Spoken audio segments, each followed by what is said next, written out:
Praise the lord. మన ప్రభువైన యేసుక్రీస్తు నామంలో అనుదిన దైవ కృపా కార్యక్రమం ద్వారా ప్రతిదినము దేవుని మాటలు వింటున్న దేవుని బిడ్డలైన మీ అందరికీ ప్రత్యేకమైన శుభాలు తెలియజేస్తూ ఉన్నాం. ఈ మాటలు వింటున్న మీకు అపరిమితమైన దైవ కృప కలుగును గాక. ఆమేన్.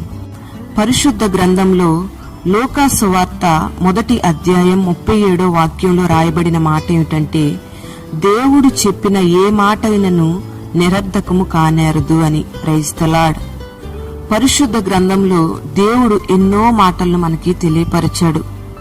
మనం కృంగిపోతుంటే లేవనెత్తే మాటతో, రోగాలతో ఉంటే మనకు బలమిచ్చే మాటతో, అప్పుల సమస్యలతో కృంగిపోతుంటే మనకు ఒక నిరీక్షణ కలుగు చేసే మాటతో, ఆత్మీయ స్థితిలో చల్లారిపోతుంటే మన విశ్వాసాన్ని ఉజ్జీవింపచేసే మాటలతో, పడిపోతుంటే మనల్ని లేవనెత్తే మాటతో, మనం ఒంటరిగా నిలిచినప్పుడు ఆదరించే మాటతో, మన హృదయంలో సమాధానము నెమ్మది లేని సందర్భంలో మన మనస్సును సమాధానపరిచే మాటతో, మనల్ని వాదార్చే మాటలతో దేవుడు మనతో మాట్లాడుతూ మనల్ని బలపరుస్తూనే ఉన్నాడు. ఒక సంవత్సరాన్ని మనం ప్రారంభిస్తుంటే ఆ సంవత్సర ప్రారంభంలోనే దేవుడు ఓ చక్కటి వాగ్దానపూరితమైన మాటతో మనల్ని బలపరిచి ఆ సంవత్సరం అంతా కూడా మనల్ని నడిపిస్తూ ఉన్నాడు. ఆయన దేవుని బిడ్డలారా, ఆయన చెప్పిన ఏ మాట కూడా నిరర్ధకం కాదు. మరి ఆయన చెప్పిన మాటలన్నీ కూడా నెరవేర్చబడి మనం ధన్యులంగా మార్చబడాలి, ఆ మాటలన్నీ మనం అనుభవించాలి అంటే మనం చేయవలసిన పని మొదటిగా ఆ మాటల యందు మనం విశ్వాసం ఉంచాలి, ఆ మాటల్ని మనం నమ్మాలి. Praise the lord. మన జీవితంలో కొన్నిసార్లు ఈ కార్యం నా జీవితంలో జరగదు అని మనం కృంగిపోతూ ఉన్న సందర్భంలో ఆయన ఒక నిరీక్షణ కలిగిన మాటతో మనతో మాట్లాడతాడు. ప్రకృతికి అతీతమైన కార్యాలు మన జీవితంలో చేస్తానంటాడు. అప్పుడు వాస్తవంగా మనం ఆ మాటల్ని నమ్మడం కష్టం.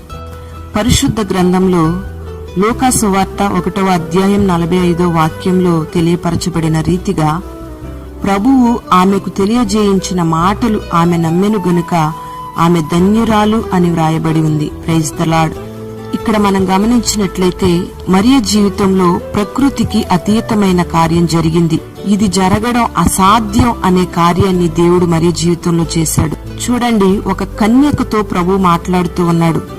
నీవు పరిశుద్ధాత్మ ద్వారా గర్భాన్ని ధరిస్తావు, ఒక కుమారుని కంటావు, ఆ కుమారునికి యేసు అని పేరు పెడతావు, నీవు స్త్రీలందరిలో దీవించబడతావు, నీ గర్భఫలం ఆశీర్వదించబడుతుంది, నిన్ను స్త్రీలందరూ కూడా ధన్యురాలవు అంటారు అని కన్య మరియతో ఈ మాటలు ప్రభువు చెప్తూ ఉన్నప్పుడు, ప్రియ దేవుని బిడ్డలారా, మరియ మనస్సులో ప్రకృతికి అతీతమైనది ఈ కార్యం ఎలా జరుగుతుంది అనే ఒక ప్రశ్న తన హృదయంలో ఉన్నప్పటికీ, వివాహం కాకుండా ఒక కుమారుణ్ణి కంటే స్త్రీలందరిలో అవమానం కదా అని మనస్సులో ఉన్నప్పటికీ, దేవుడు చెప్పిన ఆ మాటల్ని నమ్మలేని భయంకరమైన ప్రతికూలమైన పరిస్థితుల్లో మరియ ఉన్నప్పటికీ కూడా దేవుడు చెప్పిన ఏ మాట అయినా సరే నిరర్ధకం కానేరదు అని మరియా దేవుని యొక్క మాటల మీద విశ్వాసం ఉంచింది.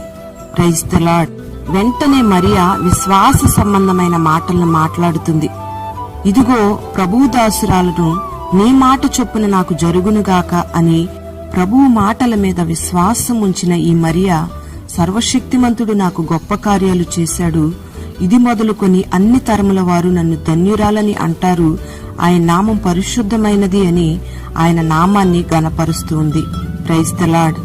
ప్రియమైన దేవుని బిడ్డలారా, ఆనాడు ప్రభువు చెప్పిన మాటల యందు మరియ విశ్వాసం ఉంచింది గనుక స్త్రీలందరిలో ధన్యురాలిగా ఆమె పేరు ప్రశంసించబడుతుంది. Praise the Lord. ప్రియ దేవుని బిడ్డ, నీ జీవితంలో దేవుడు నీ ప్రతికూలమైన పరిస్థితుల మధ్యలో, నీ కలిగిన వేదనల మధ్యలో, నీకున్న కలవరాల మధ్యలో ఆయన ఎన్నో వాగ్దానపూరితమైన మాటలతో నిన్ను దేవుడు బలపరుస్తూ ఉన్నాడు. ఆ సందర్భంలో నువ్వు ఇది అసాధ్యం అని అనుకున్నప్పటికీ కూడా ప్రభువు మాటల మీద నువ్వు విశ్వాసం ఉంచి, నా ప్రభువు నా జీవితంలో కార్యాలు చేస్తాడు, ఆయన చేసిన ఈ వాగ్దానాన్ని నా జీవితంలో నెరవేరుస్తాడు, ఆయన చెప్పిన ఈ మాటను నెరవేరుస్తాడు, ఆయన చెప్పిన ఈ మాట నెరవేర్చేంత వరకు కూడా నన్ను చేయి విడువడు అనే ఒక విశ్వాసాన్ని నువ్వు కలిగి ఉండి ప్రభువు నామాన్ని స్తుతించి గణపరిచినట్లయితే దేవుడు గొప్ప మేలులు నీ జీవితంలో చేస్తాడు. ఆయన చెప్పిన ప్రతి మాట కూడా నిరర్ధకం కాకుండా నీ జీవితంలో నెరవేర్చబడుతుంది. నీకు గొప్ప ఆదరణ, నీకున్న ప్రతికూలమైన పరిస్థితులన్నీ కూడా అనుకూలంగా మార్చబడేటట్లుగా ఆ సమస్యల నుంచి నువ్వు విడుదల పొందుకోగలుగుతావు. Praise the Lord. ప్రియ దేవుని బిడ్డలారా, సంఘాన్ని ఒక సేవకుడు ప్రార్థనలో నడిపిస్తూ ఉన్నప్పుడు మనకున్న సమస్యలన్నీ ప్రార్థన చేసి ప్రభువుకు అప్పగించి ఆ ప్రార్థనను ముగించిన తర్వాత ఆ సమస్యలన్నిటిపై విడుదలిచ్చినందుకు నీకు స్తోత్రమని కృతజ్ఞతాస్తుతులు తెలియపరుస్తూ ఉంటారు. ప్రభువుని గణపరచడమే విశ్వాసం ఉంచడం. Praise the lord. దేవుని బిడ్డలారా, అబ్రహాముని కూడా మనం గమనించినట్లయితే అబ్రహామును నిన్ను అనేక జనములకు తండ్రిగా నియమిస్తానని దేవుడు ఒక మాట చెప్పాడు. అయితే అబ్రహాము బహుకాలం గడిచిన వృద్ధునిగా ఉన్నాడు. ఆయన చెప్పిన ఆ మాట పరిస్థితులన్నిటికీ వ్యతిరేకమైంది. నిండు వృద్ధాప్యంలో ఉన్న వారిని అనేక జనాలకు తండ్రిగా ఎలా దేవుడు నియమిస్తాడు చూడండి. నిరీక్షణకు ఆధారం లేనప్పుడు అతడు నిరీక్షణ కలిగి దేవుణ్ణి నమ్మాడు. దేవుని యందు విశ్వాసం ఉంచాడు. ఆయన చెప్పిన మాట యందు విశ్వాసం ఉంచి బలహీనుడు కాకుండా ఆ వాగ్దానం మీద నిరీక్షణ ఉంచాడు. మాత్రం సందేహింపకుండా దేవుని నామాన్ని గణపరిచి మహిమపరిచాడు. అందుకే అబ్రహాముకు నిండు వృద్ధాప్యంలో ఒక బిడ్డను దేవుడు అనుగ్రహించి ఆ వాగ్దానాన్ని నెరవేర్చాడు.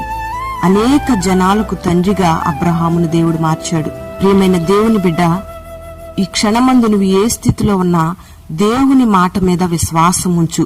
ఒకవేళ నీకున్న పరిస్థితులు అనుకూలించపోయినప్పటికీ కూడా నువ్వు ఆయన మాట మీద విశ్వాసం ఉంచి దేవునికి కృతజ్ఞత తెలియపరచు. నా జీవితంలో ఈ కార్యం చేస్తున్నందుకు నీకు స్తోత్రమని ప్రభువు నామాన్ని గణపరచు. నిశ్చయంగా ఓ బలమైన అద్భుతమైన ఆశ్చర్యకరమైన కార్యాలను నీ జీవితంలో నువ్వు చూస్తావు. అట్టి కార్యాలు నీ జీవితంలో దేవుడు జరిగించునుగాక. ఓ బలమైన విశ్వాసాన్ని నా దేవుడు నీకు అనుగ్రహించునుగాక. ఆమేన్. పరిశుద్ధుడా, ప్రేమాస్వరూపి, దయగలిగిన తండ్రి, నీకు స్తోత్రం చెల్లిస్తూ ఉన్నాం. ఈ మాటలు విన్నని బిడ్డల్ని పేరు పేరున మీరు దీవించమని ప్రార్థన చేస్తూ ఉన్నాం. నిరీక్షణకు ఆధారం లేనప్పుడు, ప్రతికూలమైన పరిస్థితుల మధ్యలో మీరు చేసిన వాగ్దానాలను, మీరు చెప్పిన ప్రతి మాటను నమ్మడానికి ఓ బలమైన విశ్వాసాన్ని మరియకు అనుగ్రహించినట్టుగా, అబ్రహాముకు అనుగ్రహించినట్టుగా ఈ మాటలు విన్నని బిడ్డలందరికీ మీరు దయచేయమని ప్రార్థన చేస్తూ ఉన్నాం. మీ బిడ్డలకున్న ప్రతికూలమైన పరిస్థితుల మధ్యలో నీ నామాన్ని స్తుతించి గణపరచడానికి, నీ మాటల యందు విశ్వాసం ఉంచడానికి బలమైన విశ్వాస పరిమాణాన్ని మీరు అనుగ్రహించి మహిమ మీరు పొందుకొని నీ బిడ్డలకున్న సమస్యలన్నిటినీ మీరు తొలగించి మేలు చేయమని నజరేయుడైన యేసు నామములో అడుగుచున్నాము తండ్రి. ఆమేన్.